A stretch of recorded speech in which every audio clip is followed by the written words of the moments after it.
আগরতলা শহরের সৌন্দর্যায়নে নতুন মাত্রা যোগ করতে চলেছে হাওড়া নদীর রিভার ফ্রন্ট ডেভেলপমেন্ট প্রকল্প। প্রায় 100 কোটি টাকার এই প্রকল্পের কাজ এখন শেষ পর্যায়ে। একই সঙ্গে আর্থিকভাবে দুর্বল পরিবারের জন্য স্বল্প খরচে বিয়ে ও সামাজিক অনুষ্ঠান আয়োজনের উদ্দেশ্যে নতুন বিয়েবাড়ি নির্মাণের পরিকল্পনার কথাও জানালেন আগরতলা পৌর নিগমের মেয়র দীপক মজুমদার। হাওড়া নদীর তীরে বাস্তবায়িত রিভার ফ্রন্ট ডেভেলপমেন্ট প্রকল্পের অগ্রগতি পরিদর্শনে গিয়ে মেয়র দীপক মজুমদার জানান, আগামী কিছুদিনের মধ্যেই মুখ্যমন্ত্রীর হাত ধরে উদ্বোধন হতে চলেছে এই প্রকল্প। স্টিল ব্রিজ থেকে দশমী ঘাট পর্যন্ত প্রায় 2 কিলোমিটার এলাকা জুড়ে গড়ে ওঠা এই প্রকল্পে তৈরি হয়েছে আধুনিক হাঁটার পথ, সাইকেল লেন, শিশুদের খেলার স্থান, স্বাস্থ্য যোগ কেন্দ্র সহ একাধিক নাগরিক সুবিধা। পরিদর্শনের সময় মেয়র জানান, পুর নিগম এলাকার বিপিএল ও আর্থিক দুর্বল পরিবারের সুবিধার্থে একটি আধুনিক বিয়েবাড়ি নির্মাণের পরিকল্পনা নেওয়া হয়েছে। ইতিমধ্যে সম্ভাব্য স্থান চিহ্নিত করা হয়েছে। তাদের দাবি, আগামী 5 মাসের মধ্যে নির্মাণ কাজ শেষ হলে স্বল্প খরচে বিয়ে ও অন্যান্য সামাজিক অনুষ্ঠান আয়োজন করতে পারবেন সাধারণ মানুষ। সেখানে 80টি গাড়ি এবং 200টি মোটরসাইকেল রাখার উপযোগী পার্কিং ব্যবস্থাও থাকবে। প্রকল্পের আওতায় নদীর ড্রেসিং, নদী পরিষ্কারকরণ, সবুজায়ন, বন্যা নিয়ন্ত্রণে বাঁধ শক্তিশালীকরণ এবং বজ্রজল পরিশোধনের মতো গুরুত্বপূর্ণ কাজ সম্পন্ন হয়েছে। দশমী ঘাট এলাকায় ইতিমধ্যে আলোকসজ্জা, খাদ্য stall, arts and craft village এবং হেলথ পার্ক গড়ে তোলা হয়েছে। প্রশাসনের আশা, এই প্রকল্পে হাওড়া নদীর তীরকে পরিবেশ বান্ধব ও পর্যটন বান্ধব এলাকায় পরিণত করবে।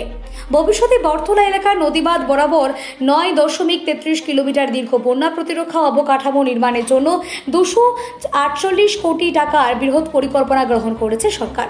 প্রশাসনের দাবি, এই প্রকল্প বাস্তবায়িত হলে আগরতলা শহরের দীর্ঘদিনের বন্যা সমস্যা স্থায়ী সমাধানে গুরুত্বপূর্ণ ভূমিকা পালন করবে।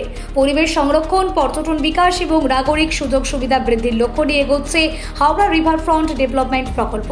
এর সাথে দুস্থ পরিবারের জন্য বিয়েবাড়ি নির্মাণের উদ্যোগে সামাজিক পরিকাঠামো উন্নয়নের ক্ষেত্রেও নতুন দৃষ্টান্ত স্থাপন করবে বলেই মনে করছে প্রশাসন। ফ্রন্টে যে ওয়ার্ক চলছে তার প্রায় শেষের পথেই। আমি বলবো যে 95-96% কাজ অলরেডি কমপ্লিট। মাননীয় মুখ্যমন্ত্রীর হাত ধরে কিছুদিনের মধ্যে আনুষ্ঠানিকভাবে এটা উদ্বোধন করা হবে।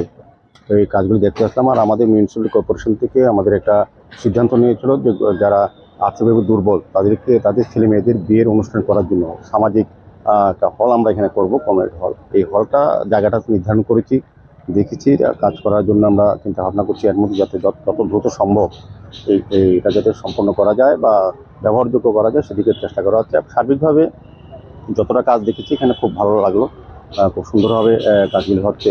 হাওড়া মার্কেটে যারা অস্থায়ী ব্যবসায়ীরা ছিলেন, যারা বিভিন্ন সময় বেআইনিভাবেই তারা বসবাস করছিলেন, তাদেরও আমাদের যে সরকার, আমরা মানবিক, আমাদের মুখ্যমন্ত্রী অনেকটা মানবিক দৃষ্টিভঙ্গিতে উনি আমাদের নির্দেশ দিয়েছেন, সেগুলো তাদের জন্য আমরা এটা ব্যবস্থা করা হচ্ছে। পাশাপাশি অন্যান্য জায়গায় যে সকল রাস্তা দখল করে যারা ব্যবসায়ীরা বসে আছেন অনৈতিকভাবে, তাদেরকেও যাতে কিছু জায়গায় পুনর্বাসন দেওয়া যায় কিনা সেদিকে খতিয়ে দেখার জন্য আমাদের কমিশনার সাহেব সহ আধিকারিক নিয়ে আমরা আজকে বেরিয়েছি। তো আমার মনে হয় আগরতলা সমস্যা, যানজটের সমস্যা কিছুটা শুরু হবে। প্রজেক্টের মধ্যে প্রায় প্রচুর সংখ্যক গাড়ি এবং টু হুইলার বাইক রাখা যাবে এখানে। তো 100টা গাড়ি রাখা যাবে এখানে, 80টা গাড়ি রাখা যাবে আর 200 বাইক রাখা যাবে। যারা এটা দেখতে আসবেন, এটা একটা খুব সুন্দর জায়গা হয়েছে। 2.2 কিলোমিটার জায়গাটা অত্যন্ত সুন্দর। এটা এই রাজ্যে প্রথম কোনো নদীর পাড়ে এত সুন্দর একটা প্রজেক্ট করা হয়েছে। এজেন্সি ভালো কাজ করেছেন, আমাদের স্মার্ট সিটি মিশনও সহযোগে এটা খুব ভালো কাজ করেছেন।